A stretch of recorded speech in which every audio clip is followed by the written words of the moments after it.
Pues el día de ayer hablábamos de la etapa 2, la segunda etapa, según estas 6 que estamos visitando, de las 8 que nos presenta Erik Erikson en lo que llama las etapas del desarrollo psicosocial de las personas, y que nosotros hemos tomado de alguna manera para, pues que nos sirva más bien como de encuadre de todo lo que estamos presentando de alguna manera.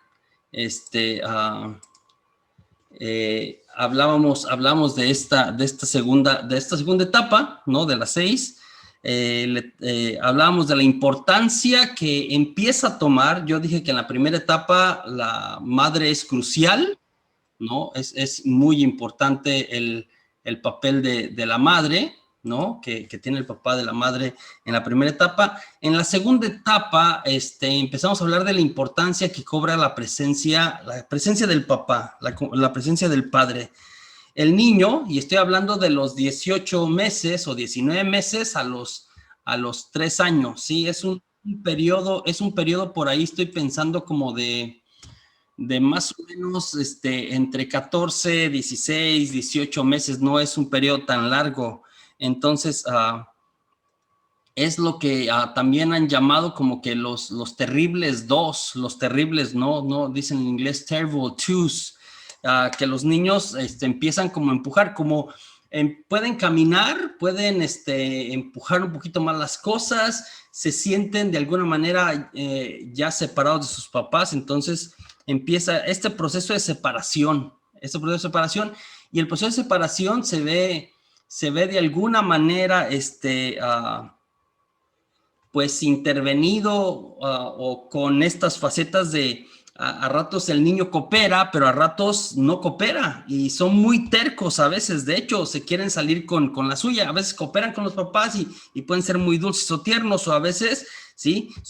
Pueden ser muy tercos, y así se va desarrollando de alguna manera entre lo que quiero, lo que sí hago, lo que no hago, lo que me permiten, se va desarrollando lo que se llama la autonomía, que no termina aquí en esta etapa. No es como que en estos meses se desarrolla o no se desarrolla, otra vez en estos meses toma una fuerza, pero habrá otros momentos, ¿no? En la adolescencia, la juventud, habrá como otros momentos importantes donde esta etapa, ¿no? Esta etapa se vuelve muy, muy importante, ¿no? También de alguna manera se continúa lo que ya había empezado en esta etapa. Entonces, la relación de los padres en esta etapa es crucial, ¿sí?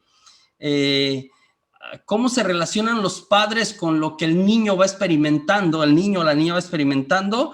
De ahí vamos a tener el uno o el otro. Vamos a tener un niño que crece en autonomía, o una niña, o vamos a tener un niño que crece en vergüenza y en duda. Entonces, ayer yo no hice tanto énfasis en la duda, pero otro opuesto de la autonomía es la duda. Entonces, la autonomía, un niño que es aventado, que hace cosas, que se aventura, y la duda va a ser así como de, culpa, y la culpa, no, la duda, es la duda, ¿no? Entonces, si no es capaz de desarrollar autonomía, ¿no? En esta etapa, a menudo cuando van creciendo son muy dudosos, no se deciden, no, lo que he hecho, no hay una voluntad bien desarrollada. Entonces, ¿qué pasa con los papás? ¿Cuál es el rol de los papás? Entonces, los papás a veces oscilan entre la permisividad, ¿no? Deja al niño que haga lo que quiera, le cumplimos todos sus berrinches, literalmente, ¿no? Todos sus berrinches. El niño no quiere que vayamos a misa, no vamos. El niño no quiere que vayamos a la casa de sus tíos, no vamos. Como que si hace el berrinche, si se pone terco el niño, a veces es como que el que maneja las situaciones, es la permisividad.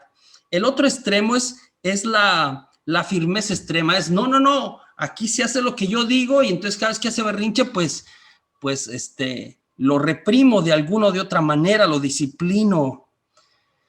Es importante para que se desarrolle esto, la autonomía, y también, por decirlo así, una sana vergüenza, ¿no?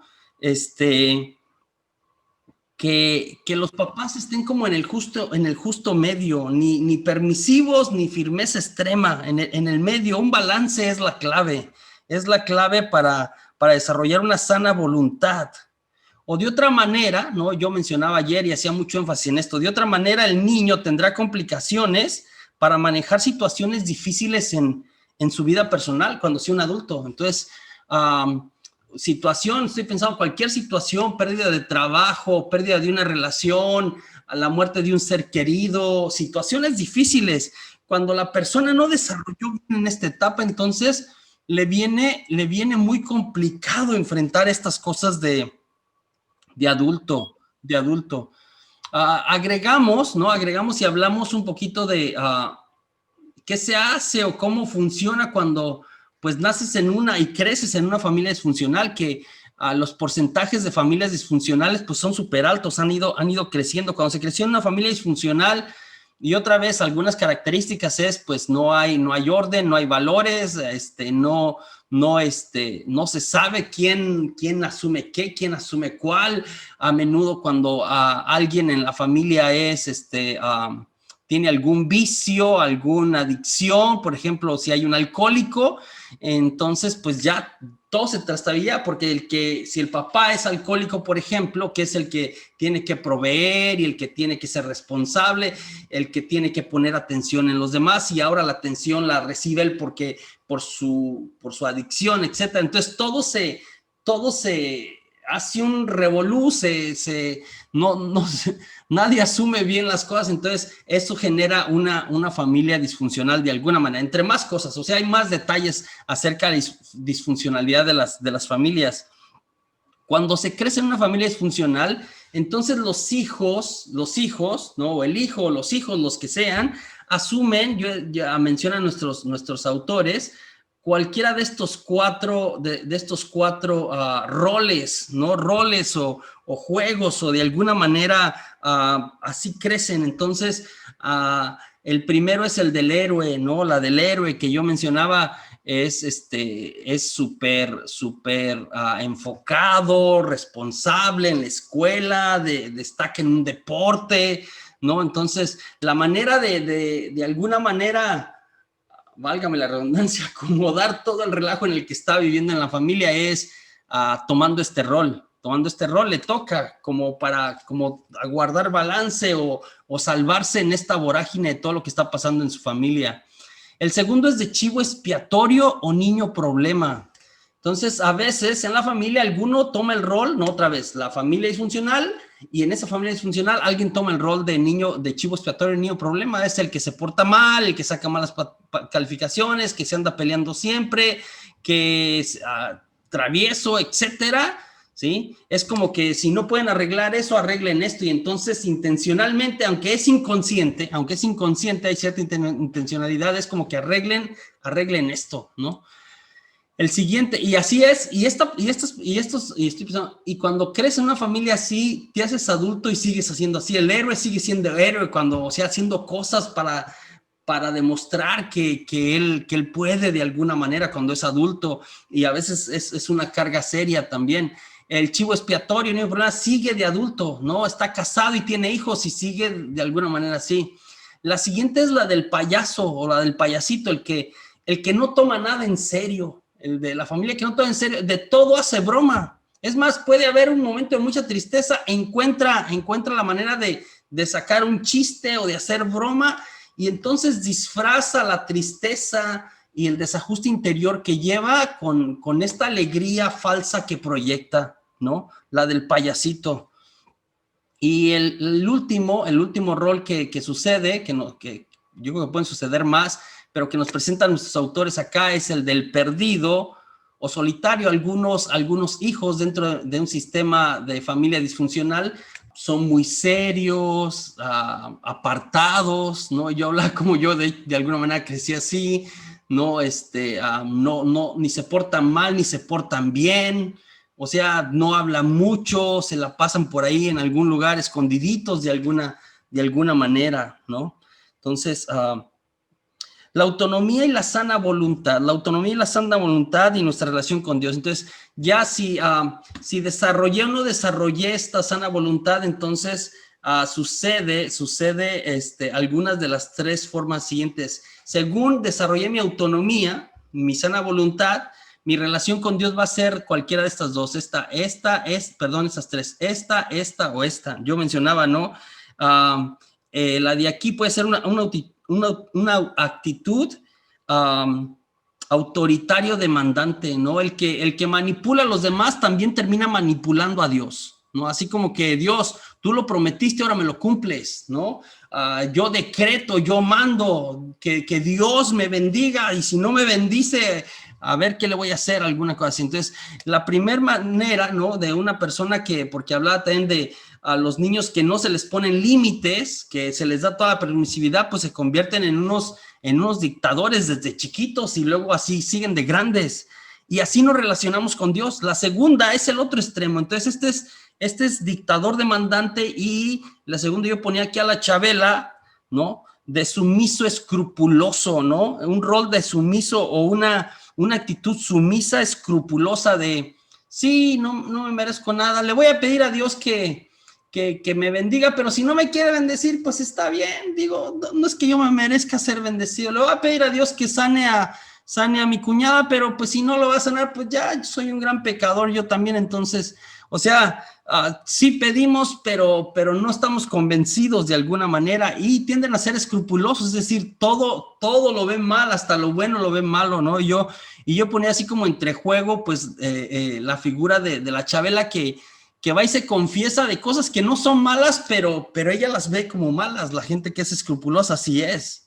Y la tercera actitud, ¿no? Cuando has crecido con una voluntad sana, ¿no? Una voluntad sana es como la actitud de Jesús en el Getsemaní. Una voluntad sana que es capaz de aceptar la voluntad de Dios en su vida, aún esta que a veces no es tan fácil o no será tan fácil.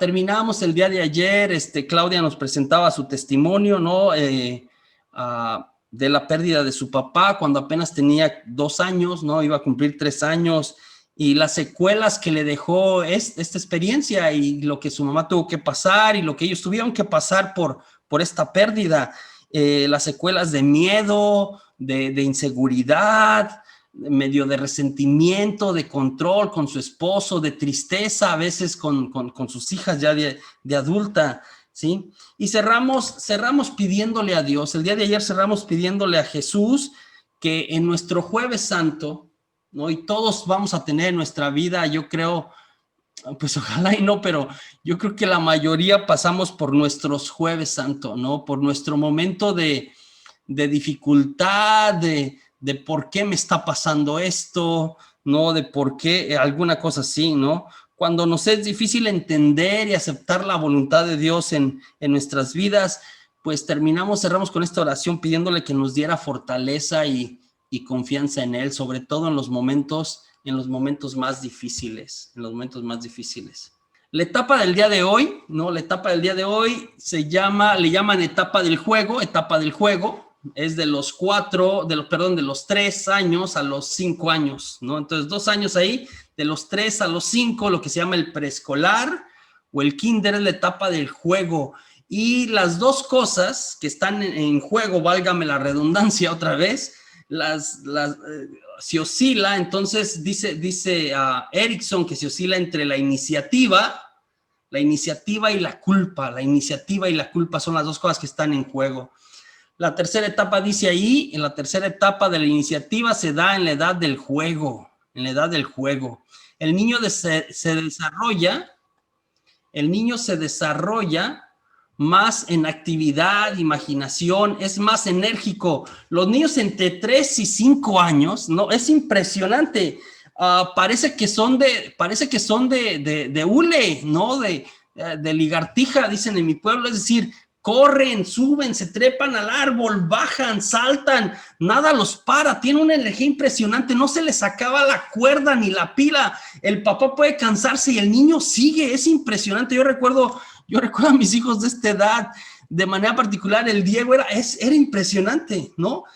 Son de verdad, no se les acaba la cuerda, es impresionante. Es más energético, pues, y locuaz, y ideas y cosas así por el estilo. Aprenden a moverse más libremente y hasta violentamente, por decirlo de alguna manera. Nada los para, de verdad, parecen de hule, se suben a todos. Generalmente en esta edad muchos niños tienen accidentes así de que se les quebra el brazo, se descalabran, alguna cosa, ¿no? Porque de verdad la parte motriz la avientan, y es que de verdad sus cuerpos dan como que para muchas cosas más adelante. Su conocimiento del lenguaje se perfecciona, entonces también hablan un montón y preguntan un chorro, ¿y por qué esto? ¿Y por qué aquello? ¿Y por qué allá? ¿Y por qué aquello? Entonces, hablan mucho, comprenden mejor, hacen preguntas constantemente, ¿sí? Lo que puede expandir su imaginación. Entonces, también los niños en esta edad, otra cualidad entre los 3 y los 5 años tienen una imaginación impresionante. Todo esto que está pasando les permite adquirir un sentimiento de iniciativa, ¿sí?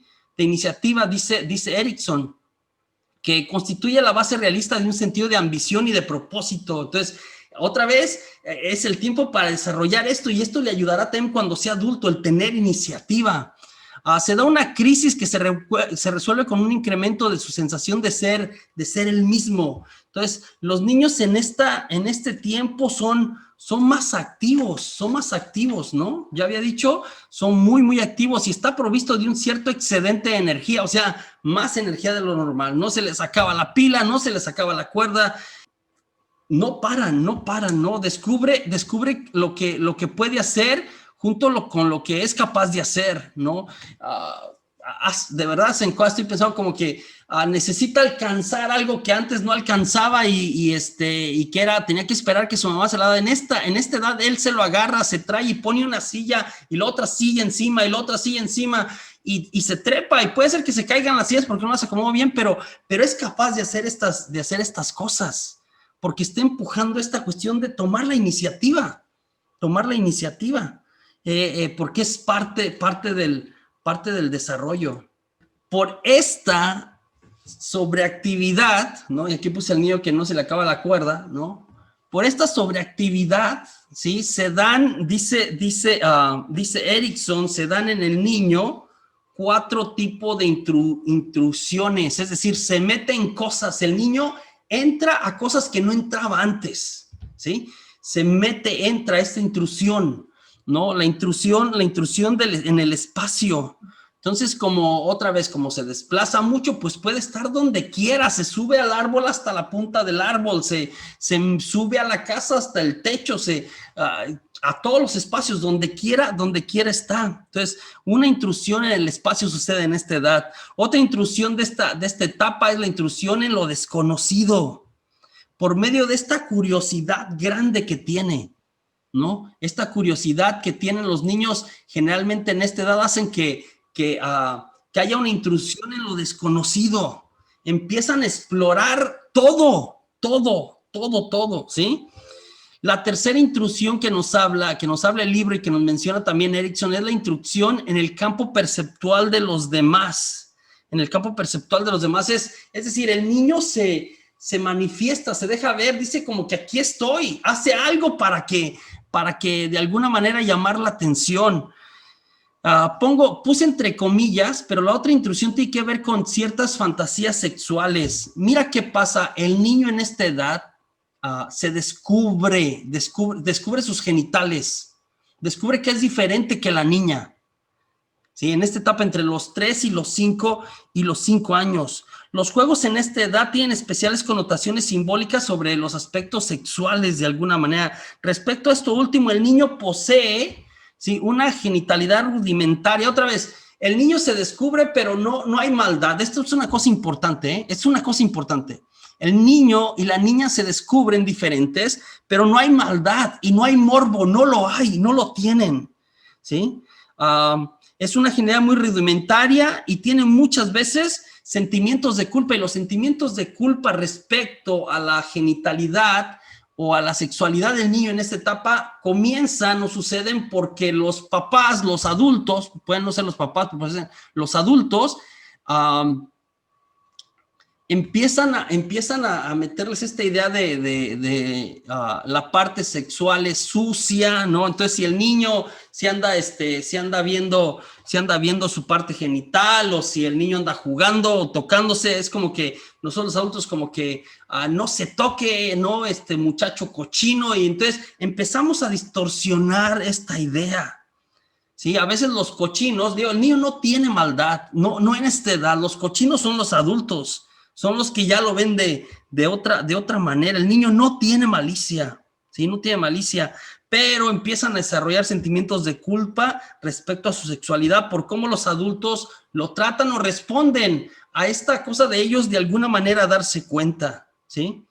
Entonces, eso es importante que entendamos. En esta etapa los niños poseen, ya había mencionado, un exceso de energía que les permite convertirse en iniciadores, en empezar cosas, toman la iniciativa, buscan cubrir sus necesidades por sí mismas. Entonces yo ya había dicho que si yo no alcanzaba, no voy a esperar a que mamá me lo dé. Si no podía, entonces me aviento para cubrir mi necesidad. Si tengo hambre, se busca la comida ya él de alguna manera, ¿sí? Hay tres habilidades que están en desarrollo en esta etapa. Desarrollan tres habilidades: el lenguaje, el movimiento y la imaginación. El lenguaje, el movimiento y la imaginación. Entonces se esfuerzan por alcanzar cosas que antes estaban lejos de su alcance. Se esfuerzan, ¿sí? Matt, ¿no? El autor nos narra cómo pues él era chaparrito de alguna manera, ¿no? Pero de cualquier manera muy activo. Entonces que su mamá, pues para que no estuvieran comiendo dulces corrido, pues puso los dulces en la alacena, en la parte más alta, ¿no? Intencionalmente, como que aquí no los van a alcanzar. Y entonces él, en un momento que su mamá se distrajo, ¿no? Pues se armó ahí para poder escalar y subir hasta donde estaban los dulces. Y por conseguir los dulces, pues rompió la taza favorita de su mamá, ¿no? Y entonces la reacción de la mamá otra vez porque rompió la taza, pues fue así medio extraña, y él nomás quería un dulce, no es como que quería romper la taza. Y pasa esto mucho, y muchas veces en este tiempo los adultos disciplinamos a los niños por accidentes, y los accidentes no son malos, los accidentes le pasa a todo mundo.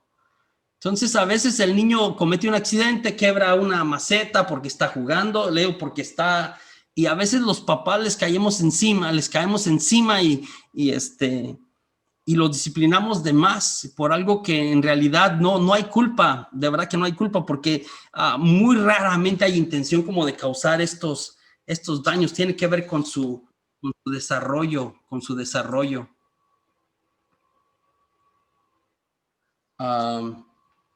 sí, pasamos a la siguiente. Entonces se da o si no se da el desarrollo de la iniciativa, entonces se da el desarrollo del sentimiento de culpa, ¿sí? Entonces, si no se da el desarrollo de la iniciativa, ¿no? De tomar la iniciativa, hacer cosas por sí mismo, entonces se desarrolla el sentimiento de culpa. Si el niño encuentra reprimendas, y cada vez que el niño está tomando la iniciativa, ¿sí? Y sus papás reaccionan de manera negativa, ¿sí? Pues empieza a desarrollar el sentimiento de culpa. Entonces, la reacción de los papás es crucial. Otra vez, quiero decir esto, es normal todas estas cosas que está haciendo el niño. La reacción de los papás son los que van a marcar una cosa o la otra. Entonces, depende una vez más de cómo las figuras de autoridad responden a ellos. Es que puede desarrollar la iniciativa o la culpa. Si es como que le aplaudes, como que qué bueno que estabas tratando de hacer esto, pues desarrolla iniciativa. Pero si le dices, ¿cómo se te ocurre? ¿No? Entonces, culpa o vergüenza. Entonces, ¿cómo manejaron mis papás? ¿Cómo manejaron mis papás el regaño? ¿Sí? La cuestión de experimentar sentimientos de culpa otra vez es normal también para el ser humano, ¿no? Pasa en esta etapa y seguirá pasando. La cuestión de experimentar sentimientos de culpa es normal y más o menos necesaria. ¿Sí? El que sintamos cierta culpa por cosas que hagamos es bueno, y es bueno, Jean Piaget, otro psicopedagogo, habla sobre esto, es bueno y necesario. Porque ahí se va formando con estas culpas sobre algunas cosas, una culpa positiva, aunque suene raro lo que estoy diciendo, hace que se vaya desarrollando la conciencia moral, ¿sí? De ahí, de estas cosas, va emergiendo la conciencia moral, un sentimiento de culpa sano, es bueno en el ser humano, pero una culpa que te destruye interiormente, entonces es mala.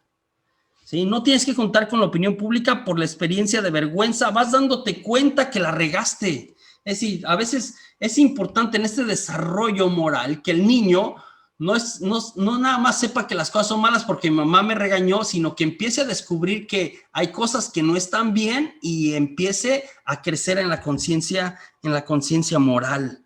Si el niño en esta edad siente que sus necesidades, ¿sí? Sus necesidades son molestias para otros, eso les trae depresión, ansiedad y pobre cuidado de sí mismos.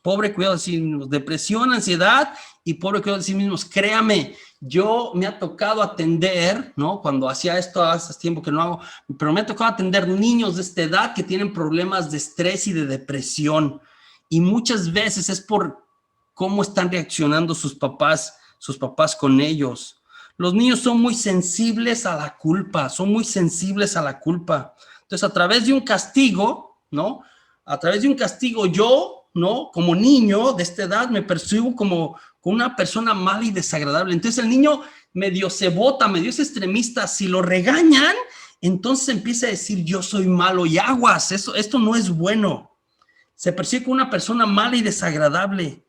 Si este patrón se hace común, provocará que el niño empiece a odiarse a sí mismo, ¿sí? Yo me odio a mí mismo, entonces me regañaron mucho y empiezo a pensar que yo soy malo, que yo soy desagradable y me odio a mí mismo y me convierto eventualmente, cuando voy creciendo, en una persona desagradable.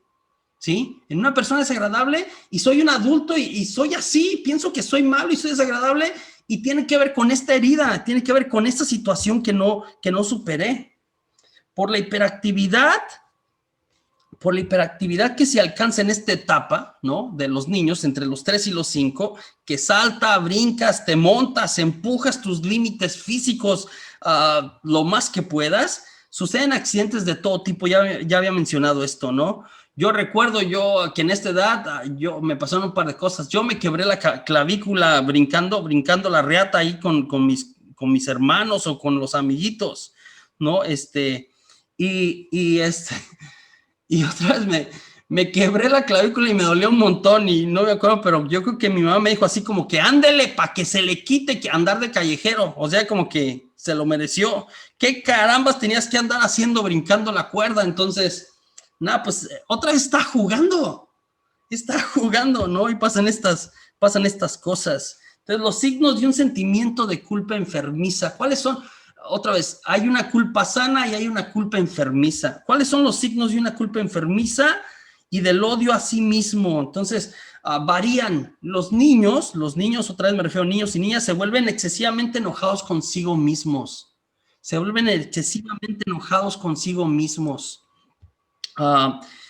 Se desarrolla un odio a sí mismo, no es saludable, un odio a sí mismo.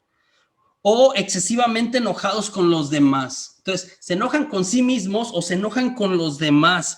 Y en realidad el enojo con los demás termina siendo un odio a sí mismo proyectado a los demás. Estoy enojado conmigo y me enojo con los demás por lo que estoy enojado conmigo. Lo lanzan hacia el exterior como proyección.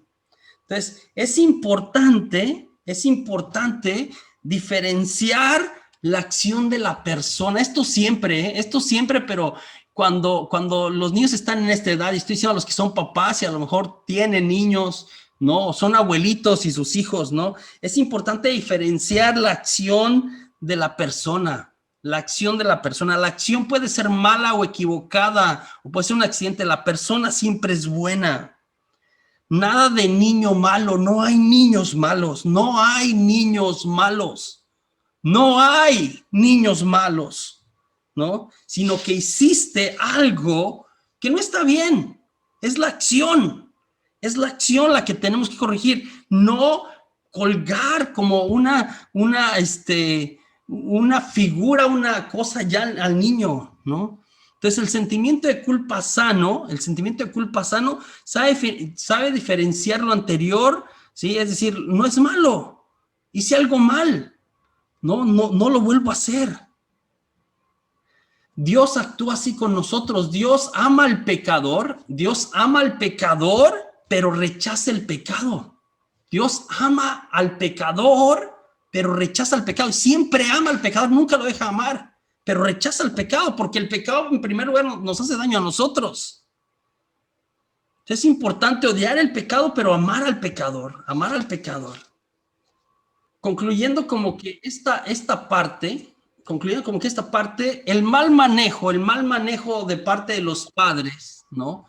De esta etapa en sus hijos, y cuando usted y yo crecimos, no sé si nos pasó esto, el mal manejo puede llevar a dos situaciones en la vida,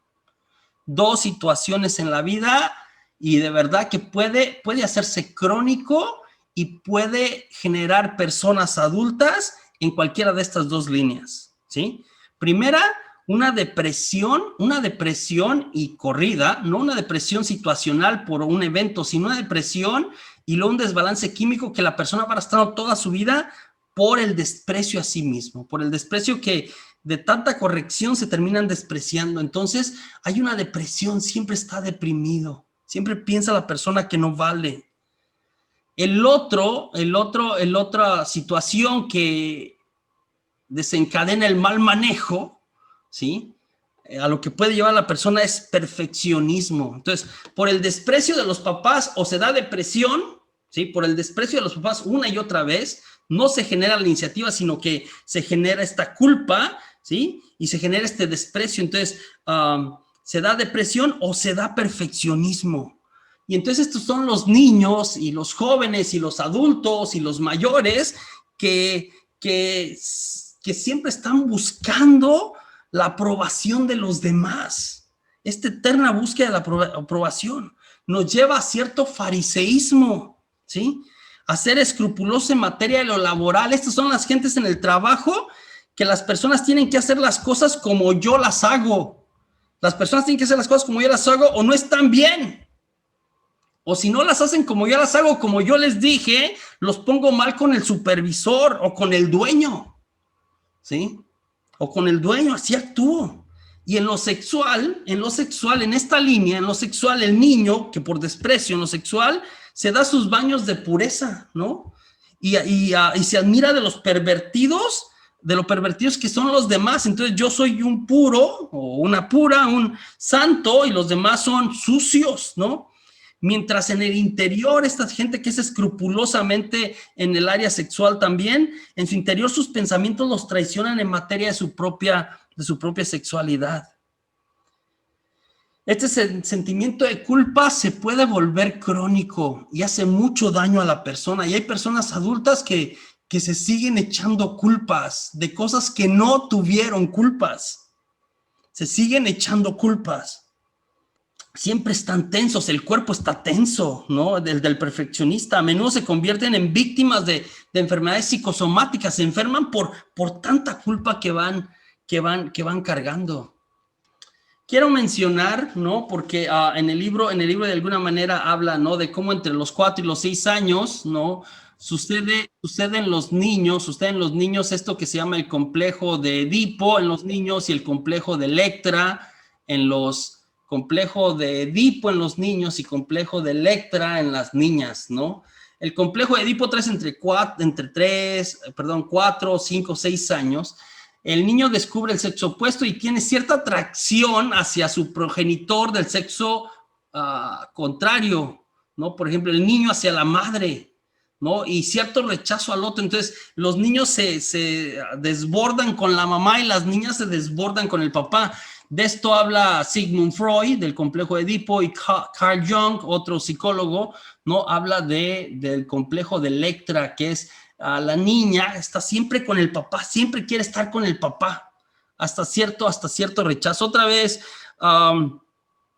los niños, los boys se comparan con el papá, ¿no? Quieren ser como sus papás, hasta a veces se visten o hablan con su papá delante de su mamá. Y en realidad es eso como que otra vez están, y esto es hasta cierto punto sano. Los psicólogos lo sacaron de proporción y luego le pusieron una connotación muy sexual, pero según los estudios y los análisis hablan de, otra vez en ese tiempo, en el contexto histórico, ¿no? Cuando se sacan estas conclusiones, tanto Freud como Jung, era como que como los adultos no estaban manejando bien su sexualidad tampoco, la proyectaban a través de los niños. No sé si tiene sentido, pero bueno, quería mencionarlo porque puede ser que usted haya experimentado así como que una inclinación más, los niños con la mamá en esta etapa y las niñas con el papá, las niñas con el papá. Y luego pasa si no está el papá o si no está la mamá en esta etapa, pues también tenemos otra consecuencia ahí. ¿Cuál es la clave? ¿Cuál es la clave entonces, no? ¿En dónde radica la sanación de esto, de esta culpa, de este no aceptarme, de este rechazarme, de este verme como malo? La sanación radica en aceptarme como soy,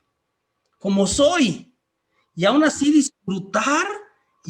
disfrutar, ¿sí? Tener la capacidad de reírme de mis propias limitaciones, ¿ah? ¿Estoy gordito? ¿Qué? No, me río de que estoy gordito, no, estoy chaparrito, no juego básquetbol, no, alguna cosa así. Una sana autoestima, no pasa nada. O sea, lo que tengo y lo que no tengo. Hay gente que no está feliz consigo mismo y siempre está jugando para competir, para demostrar algo. Y no.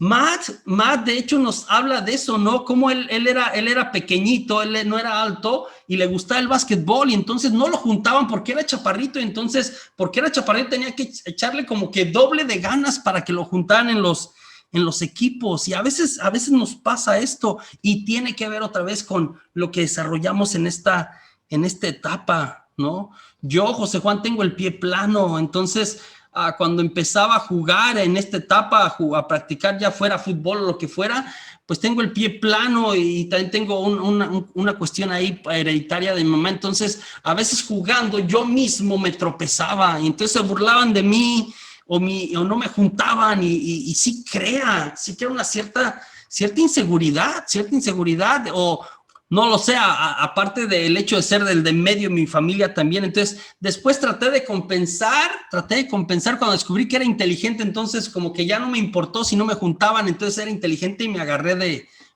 eso como para balancear mi autoestima de alguna manera. Entonces, es preciso buscar y hacer frente a la raíz de por qué hago las cosas, y a menudo vamos a encontrar como situaciones que pasaron en este tiempo. Otra vez, como en cada etapa, vamos a hablar de qué pasa cuando desarrollo un sentimiento de culpa grande, cuando no tomo iniciativa, sino un sentimiento de culpa grande. ¿Cómo me relaciono con Dios?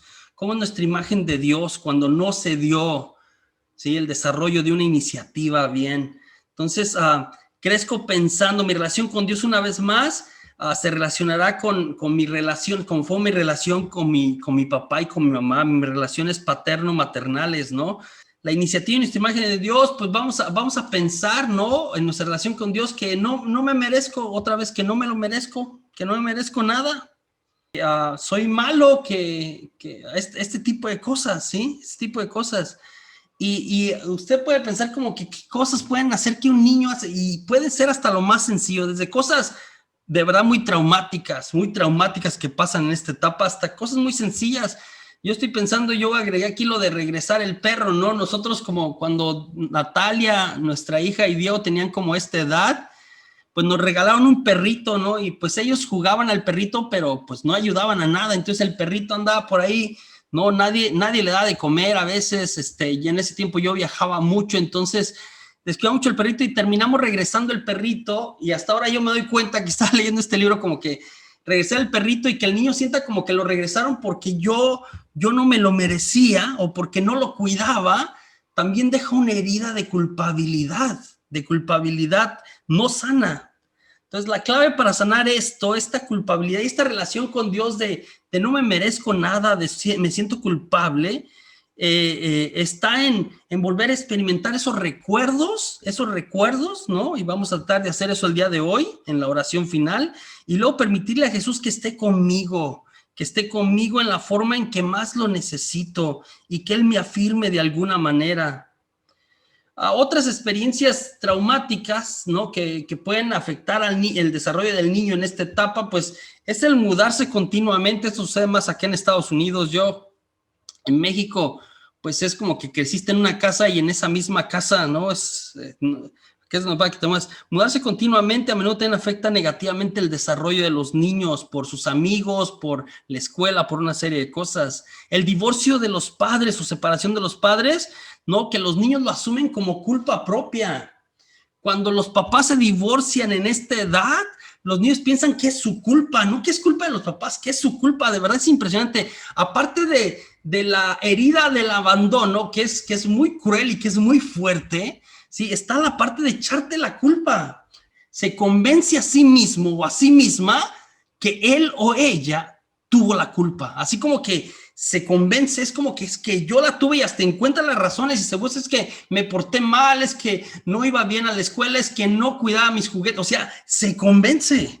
Respecto a esto, ¿no? Me encontré un par de cosas ahí interesantes. Dios nos puso acá no para vivir con culpa, de verdad. Digo, igual sucede por estas experiencias de la vida, pero Dios nos puso acá para disfrutar de la vida. Sí, de todo lo que él nos concede. En el Talmud judío viene esta frase, en el Talmud judío, ¿no? Un escrito importante para los judíos, dice que en el mundo venidero, cada uno de nosotros será llamado a cuentas por todas las cosas buenas que Dios puso en la tierra y que nos rehusamos a disfrutar. Muchas veces seguimos con nuestra idea de ganarnos el amor de Dios por medio del trabajo duro y del sufrimiento, ¿no? Y Dios nos ama, Dios nos quiere felices. Santa Teresa de Ávila, ¿no? Doctora de la Iglesia de espiritualidad, dijo una vez que de los santos sombríos y serios y rígidos, líbranos, Señor, ¿no? Un santo triste es un triste santo. Hay gente que a veces, de verdad, está en la misma iglesia, a veces entre la gente es como que Dios nos invita a ser alegres de alguna manera. Entonces, una de las plegarias o una de las oraciones que más ayudan a sanar las culpas, ¿sí? De esta etapa es la alabanza, porque la alabanza me abre a confiar más en el amor de Dios. La alabanza no tiene el poder de manipular a Dios, no es para manipular a Dios, no le pido nada, lo alabo, sino me abro de alguna manera al más profundo anhelo por la voluntad de Dios cuando proclamo que Dios lo es todo para mí. Y eso es lo que hago cuando alabo. El testimonio del día de hoy, vamos a echarle corrido, nos lo va a compartir José Gómez.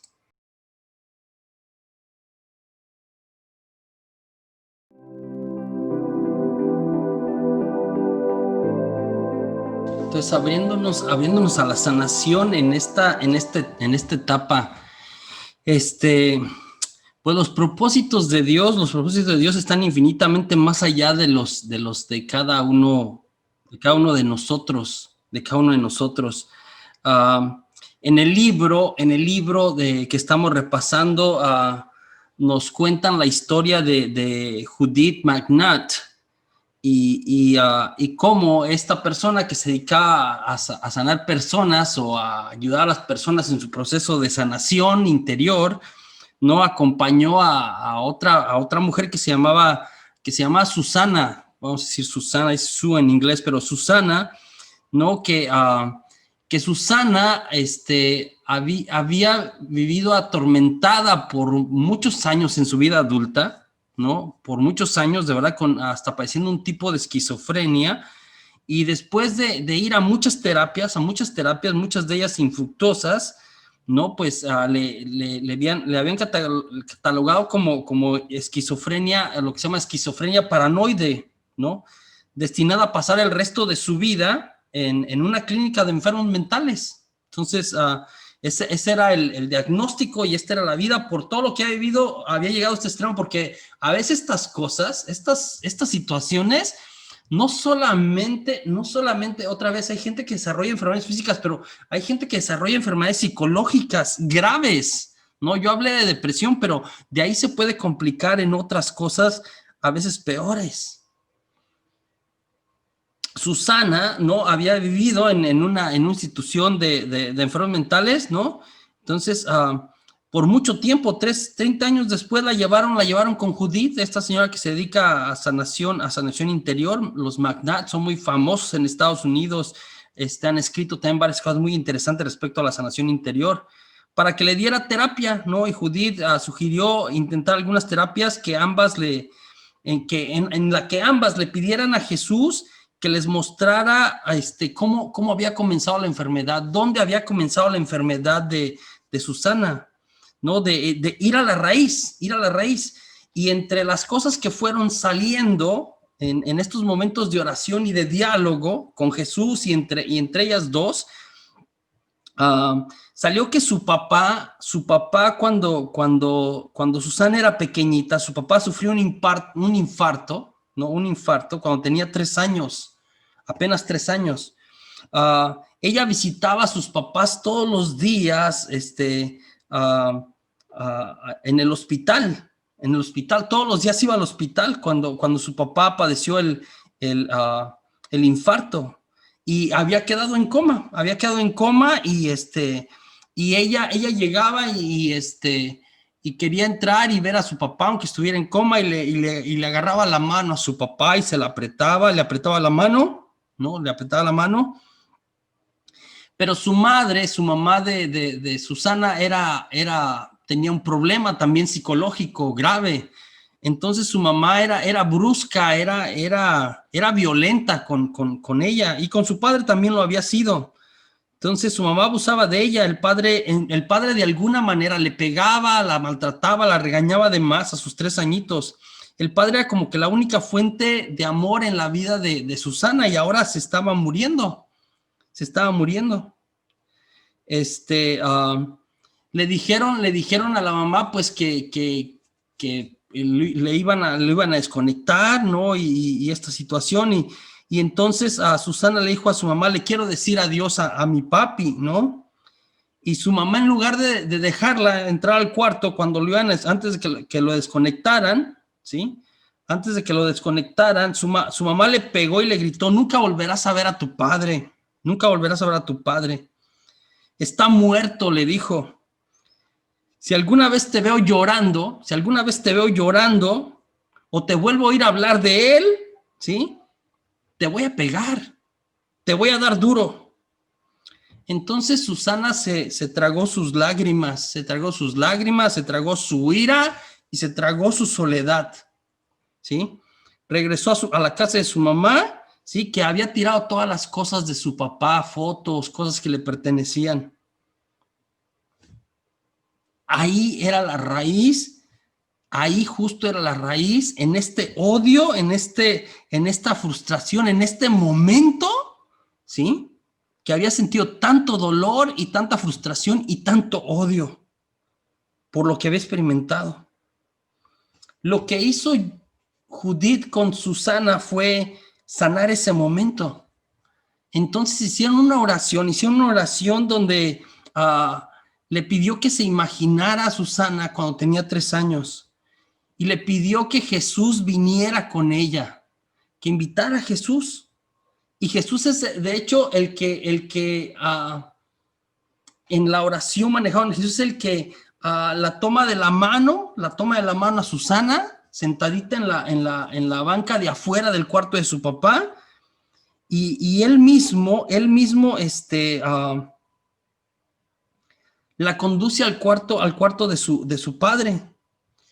Sí, Jesús otra vez, y en el proceso de la oración le pidió que imaginara que Jesús la llevaba al cuarto y luego ahí en el cuarto que Jesús despertaba a su papá, ¿no?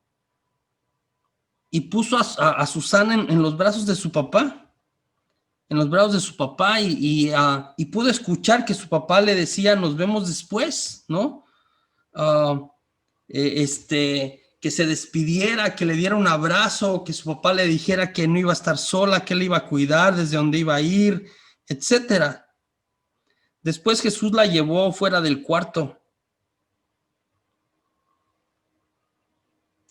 Lo impresionante que después de haber vivido otra vez esta experiencia, esto es lo impresionante, otra vez diagnosticada y habiendo estado en una clínica para enfermos mentales por mucho tiempo, después de vivir, de ir al momento que causó de alguna manera, ¿no? Creemos esto, y vivir el momento de una manera distinta, fue impresionante que después de vivir este momento, ¿sí?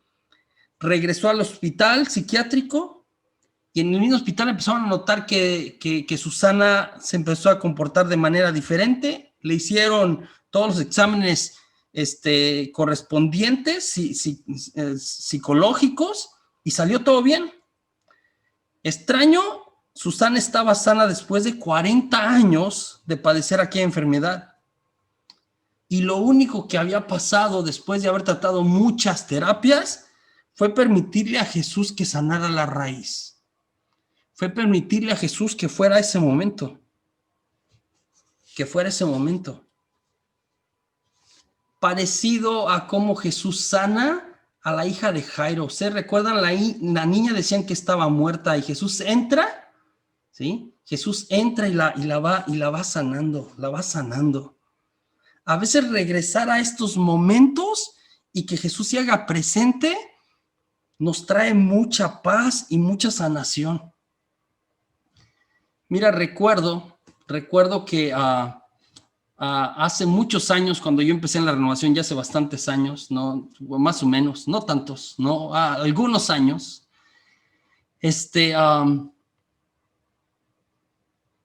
un par de cosas que pasaron que confirman esto que le estoy diciendo. Mire, primero quiero decir que cuando yo estaba en el seminario, pues lo de la renovación me parecía que la gente estaba loca, que eso ni católico era, que estaba mal.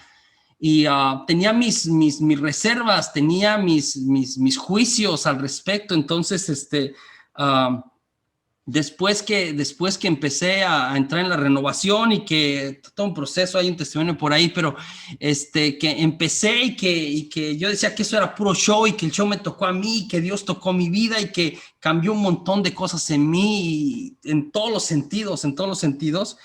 Cuando empecé a trabajar con el equipo de evangelización, recuerdo que las primeras veces que me invitaron a que yo orara por las personas, que impusiera las manos, no imponerlas, sino imponer las manos, orar con la mano levantada por alguien. Recuerdo que me dejaron que orara había una fila de personas, entonces te dejaban como, esta fila te toca a ti, y empecé a orar por las personas. Entonces oraba y iba empezando, entonces me habían dicho más o menos qué hiciera y así medio mecánico, empecé a orar, ponía mi mano y hacía una oración al Espíritu Santo, pedía que me unía a la oración de la persona, que lo que estaba pidiendo la persona, que el Espíritu se derramara sobre esta persona, etcétera, ¿no? Y recuerdo que iba orando así y pasaba a la otra persona, y pasaba a la otra persona, y pasaba a la otra persona. Y finalmente llegué y era una muchacha como de unos 22 años, yo creo, ¿no? Yo debí tener en ese tiempo unos 25, 26, 27 años. Y era una muchacha como de 22 años y me acuerdo que empecé a orar por ella. Mira, levanté mi mano y estaba haciendo lo mismo que estaba haciendo con todas las personas y cerraba mis ojos un momentito como que para concentrarme, no distraerme y hacer la oración bien. Entonces, mientras cierro mis ojos y estoy orando por esta muchacha, se me viene a la cabeza una imagen. Se me viene a la cabeza una imagen y es una niña, ¿no? Entonces empiezo a ver que hay una niña que está como agazapada, como agachadita, tiene un vestido blanco con bolitas rojas y está agachadita.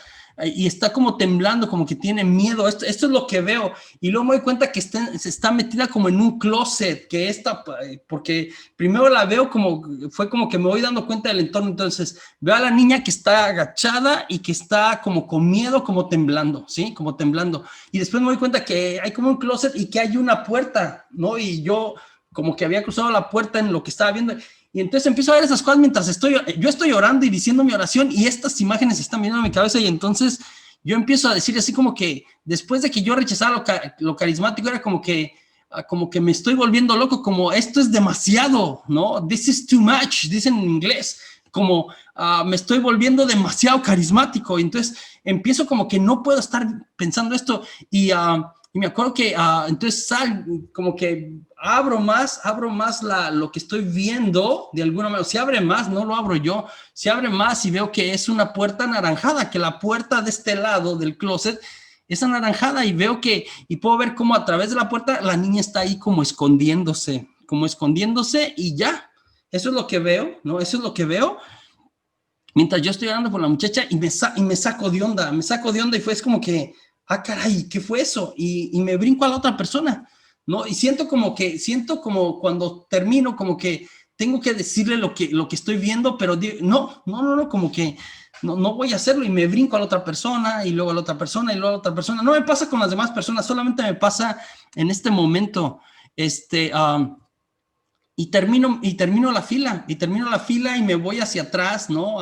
Cuando terminaba, pues sí, hacia atrás y te unías en oración de intercesión por todos los demás. Y entonces yo así como que algo me dice como que yo tengo que ir a decirle a la muchacha lo que yo vi. Y yo como que no, van a pensar que estoy loco, como que ya se pasó, como que ahora estoy viendo cosas, ¿no? Y no, yo ahí haciéndome como que estoy haciendo oración y entonces viene alguien más del equipo de evangelización y viene y me dice, oyes, Dios puso en mi corazón, así me dice, Dios puso en mi corazón que tienes que decirle a la persona lo que viste. Y yo como que, ¿qué?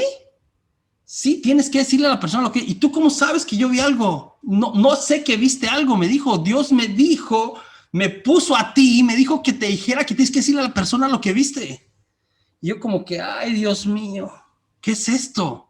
Esto era algo nuevo para mí, Entonces regreso, porque esa persona está muele y muele, así como que, es que tienes que hacerlo, es que así es como es la cosa. Entonces regreso, me pongo otra vez como que estoy orando por la muchacha y empiezo a decirle, ¿sabes qué? Mientras estaba orando por ti, así simplemente me está orando por ti, ella está orando y está con sus ojos cerrados, y está orando, nada más está orando y ojos cerrados, y así estuvo mientras yo estuve ahí. Entonces, mientras estaba orando por ti, vi a una niña y tenía como 3 años, ¿no? Y empiezo a narrarle y tenía un vestido blanco con bolitas rojas y estaba como agachadita y estaba como escondida en un closet. Y entonces la muchacha empieza a llorar y llora y llora y llora y llora impresionantemente. Empieza a llorar un montón y lo único que se me viene a mi corazón cuando termino de decir lo que estaba viendo y se me viene a mi corazón literalmente es un sentir, y es decirle como que, y Jesús me pone que en mi corazón que te diga que no estaba sola, que Él te estaba cuidando. Eso se me viene así como que, dile que le estoy cuidando. Es muy raro otra vez, no es como que me pasa siempre, pero me ha pasado. Entonces, le empiezo a decir que no estaba sola, que Él te estaba cuidando, que por eso no te pasó lo que temías. Y entonces la muchacha llora más, ¿no? Llora más. Termina la oración y luego después de la oración abrimos a testimonios y recuerdo que la muchacha se anima y pasa a dar su testimonio. Y entonces dice que cuando estaba orando, pidiendo Espíritu Santo, ella se acordó de que cuando era niña, ¿no? Porque qué cosas tenía que sanar, se había quedado como que en esta parte cuando estaban dando el tema que ellos tenían que sanar. Entonces cuando estaba orando le estaba pidiendo a Dios que le revelara, que le mostrara que ellos tenían que sanar, y se acordó que cuando era niña sus papás se divorciaron, ¿no? Y entonces su mamá se juntó con otro señor que era su padrastro, y su padrastro la abusaba físicamente, es decir, la pegaba, la maltrataba, le trataba mal. Y más cuando no estaba su mamá, entonces lo que ella hacía cuando llegaba de la escuela y su mamá todavía no llegaba del trabajo, ella se escondía en el closet y recuerda, y la muchacha dijo, la persona que oró por mí me dijo el vestido que tenía, y yo me acuerdo de ese vestido, y me dijo el color de la puerta, y así era la puerta. Así era la puerta, y entonces cuando estaba ahí llena de miedo, en ese momento le estaba preguntando a Dios, Dios, ¿dónde estás? ¿Dónde estás? No, llena de miedo, y el Señor me dijo que Jesús estaba ahí conmigo, que Jesús estaba ahí conmigo. Al parecer después la mamá dejó al Señor, pero esta experiencia y ese día la muchacha sanó de muchas cosas. De muchas cosas. Algo parecido pasó con otro niño, pero voy a brincar para que entremos a la oración, Entonces, lo que le voy a pedir otra vez, y puede ser una memoria de este tiempo, de esta etapa que repasamos el día de hoy, de 3 y 5 años, o puede ser una memoria de cualquier tiempo en su vida, ¿sí? Le voy a pedir que recuerde, vamos a entrar en la oración, y que recuerde una escena, ¿sí? En la etapa del juego o en cualquier etapa en la que a lo mejor, y le vamos a pedir a Dios que le conceda esto, que pueda ver en el momento en que usted fue herido, en que fuiste herida. Yo le voy a pedir que cierre sus ojos, que respire profundo. Vamos a entrar en este momento de oración. Respire profundo.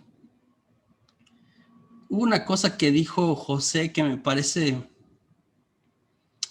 importante. Puede ser que algunos no recuerden esto como pasaba con Susana, pero puede ser que algunos lo tienen bien presente y usted sabe lo que pasó. Yo ayer mencionaba que cuando los eventos o las situaciones son de manera particular traumáticas, a menudo las recordemos. No siempre, pero casi siempre las recordamos y vamos cargando con estas cosas en nuestra vida. Le voy a invitar a que respire profundo una vez más, que inhale y que exhale. Y a que en este momento, como decía José, seamos muy honestos. Dios conoce nuestra vida, Dios conoce nuestra historia mejor que nosotros. Él sabe todo lo que pasamos.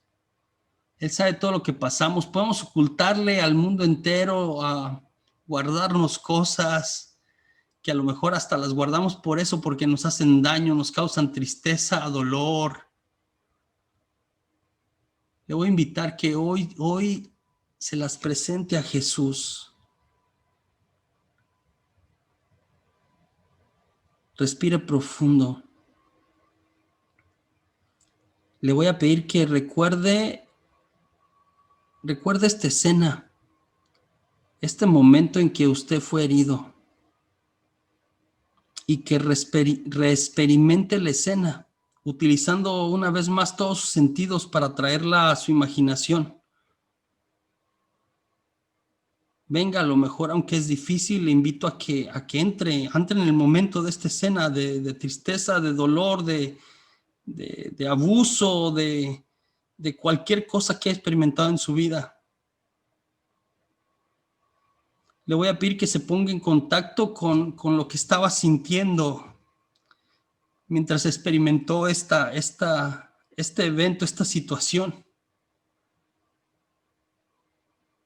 Que se ponga en contacto con sus sentimientos, si sintió molestia, si sintió miedo, si sintió coraje, si sintió dolor, si sintió tristeza, melancolía, si sintió abandonado, abandonada, si estaba asustado, asustada, si se sintió angustiado, si tenía ansiedad, si le dio asco, incluso si le dio asco, si sintió ganas de venganza, de hacerle daño a la persona que le hizo daño, si sintió humillación, desprecio, si sentía temor, si se aterrorizó, si se paralizó, si lo que el sentimiento que le provoca es lástima hasta de usted mismo, si sintió frustración, furia, impotencia, soledad, rencor, indignación, inseguridad.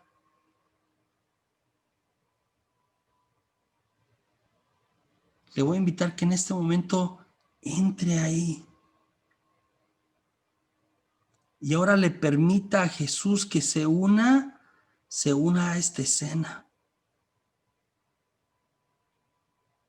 Que llegue ahí, en ese momento, en ese preciso momento en que sucedió la herida y que te sentías así. Y que imagines a Jesús que viene y se acerca a ti. Y fíjate en lo que Jesús te dice.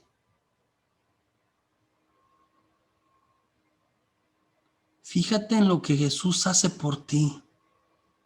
Si te tiende la mano, si te protege, si te da un abrazo, si te saca de ahí, si te lleva a algún otro lugar.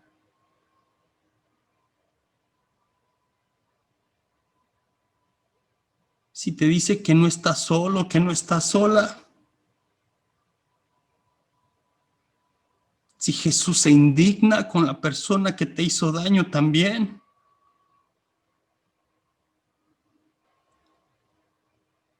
Si Jesús te dice que no fue tu culpa, que ya no te culpes más.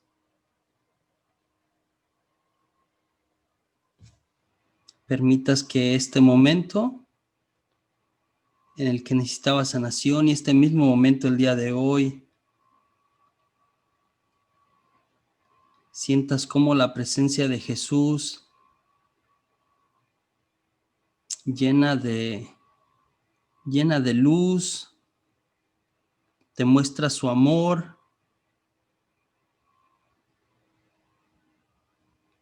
Te invito a que te llenes de esta presencia, de esta luz, de este amor de Jesús. Que respires profundo y cuando respires, cuando jalas aire hacia adentro, recibas el amor de Jesús, el amor de Dios, la ternura, el perdón, la seguridad. Y cuando exhalas, saques el dolor, la herida, las cosas que de alguna manera hayas experimentado. Te voy a invitar que hagas esto una y otra vez. Cuando inhalas, respiras presencia, amor, vida, luz de Dios. Y cuando exhalas, echas fuera cualquier tristeza, dolor, culpa, desengaño. Inhala y respira presencia de Dios. Exhala y echa fuera toda tristeza, todo dolor, todo desengaño. Inhala presencia de Dios, amor de Dios, luz de Dios, vida de Dios. Exhala todo odio, todo rencor, toda tristeza, todo resentimiento. Y le damos gracias a Dios y lo alabamos. Lo alabamos por su amor, por su fidelidad, por haber caminado con nosotros también esta noche.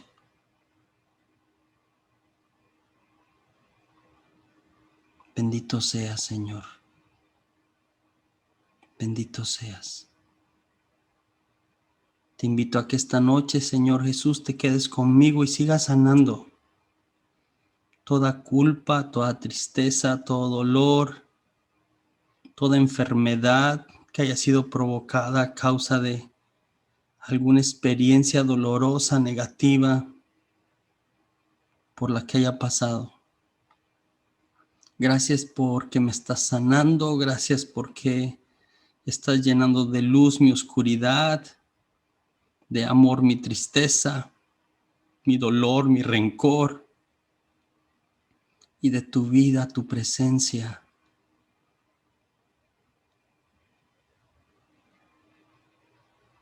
Aquellos huecos que había en mi corazón.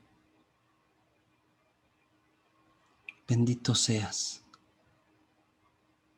Amén.